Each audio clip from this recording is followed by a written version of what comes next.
Hello, Tasty Twins over here. Today we're gonna be making steak. So this is our steak. But by the way, this is sirloin AAA steak. Guys, this is not the most suitable cut of steak, but it's an amazing cut of meat in general. Now, our challenge today is to see whether it stands up to the proper steaks like New York, top sirloin, T-bone, all those types of really good steaks that are thick, tender, and what makes a good steak is the fat being evenly intertwined within the steak. So this is our steak. We're going to test it out and see if it stands up to it.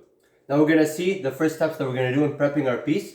First, we have our meat. We've already seasoned it with some salt and pepper and let it to drain out a little bit. And then now we're just going to pat it out because it probably just let out some of the water because of the salt. Because we want to make sure that our piece of meat is dry so that it creates a good crust on the pan. After we pat it well dry, we're going to put some more salt and pepper. Here we go. Alright. And guys, be generous, don't be afraid. Salt, pepper. Actually, it was the opposite, guys. I put the pepper first. I'm just gonna give it a quick patting and then we're gonna flip it over. Do the same thing. Now is the salt first. Remember, we did season it at first, overnight. So just cover the whole steak with the seasoning, but don't form a really thick layer, you know? Last thing when you're doing prepping before we go to our pan is crack a garlic clove. We have 4 pieces of garlic cloves over here. Mina's gonna crack them for us. Now the garlic, guys, we're not gonna peel it. We wanna keep the skin on. And the secret is we don't want the garlic to burn and be bitter on the pan, and that'll really transfer the bad flavor into our piece of meat. So we wanna just crack it and use it with the skin on. We've only removed like the first couple of layers of peel on it, but not the last one for sure. And that's it, onto our pan. Okay guys, here we have our pan. It's a cast iron pan. We use the cast iron because it heats up very nicely and all around very even, and it goes into very high temperatures. As you guys could see over here, it started releasing some smoke, so you know that it's really good and hot enough to build a really nice crust on our steak. Now with the smoke, we want to use an oil that has a high burning point so that when we put it and we leave it for a long time, guys, the steak takes about 10 minutes to cook, 5 to 10 minutes. We don't want the oil to burn. So we already put our oil. We used vegetable oil, and as you can see, guys, the oil's over there. Guys, put a good layer on there. We don't want the steak to stick. Now we're just gonna put the steak right in there. Now we're not gonna move our piece of steak a lot. We're just gonna let it stay as it is until it builds a really nice crust, and then we flip it. But till now, we're not gonna do anything. No basting, no adding anything. Just let it fry. And by the way, guys, the steak will release itself when it has a proper crust. So now we're gonna be adding our butter.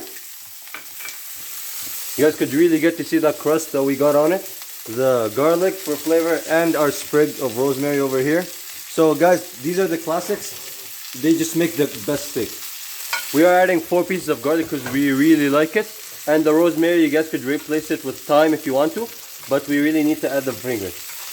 Now we're just basting our steak. I like to just like let the garlic and the rosemary to fry a little bit.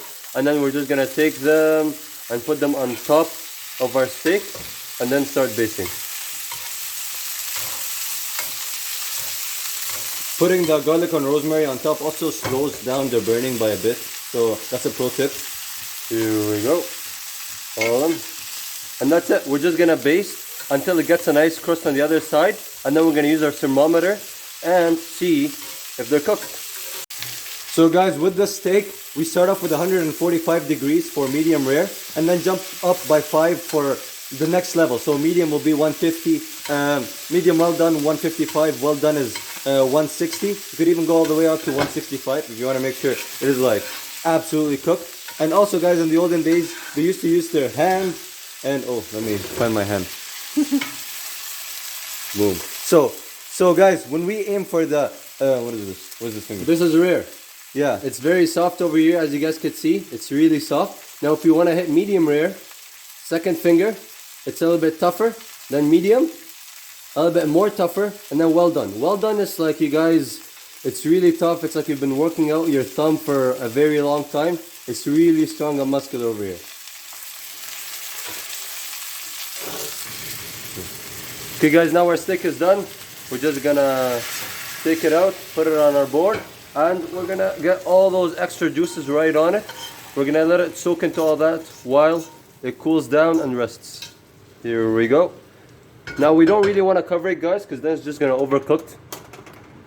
And Based on the feel of the steak, guys, we're looking at a what is it? A well done steak. So we're a very Egyptian family and we love our steak well done. So we've let our steak rest for 5 to 10 minutes. The temperature will usually rise by another 5 degrees. Now we're gonna cut our steak across the grain. Let's cut it in the middle.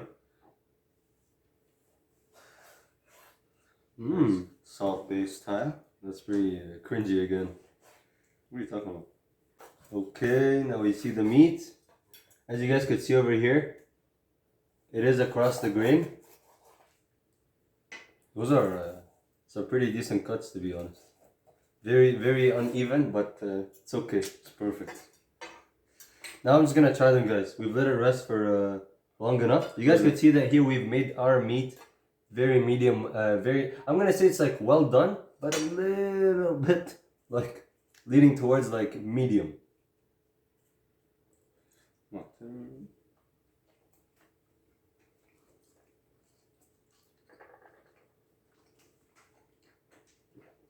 Oh my god.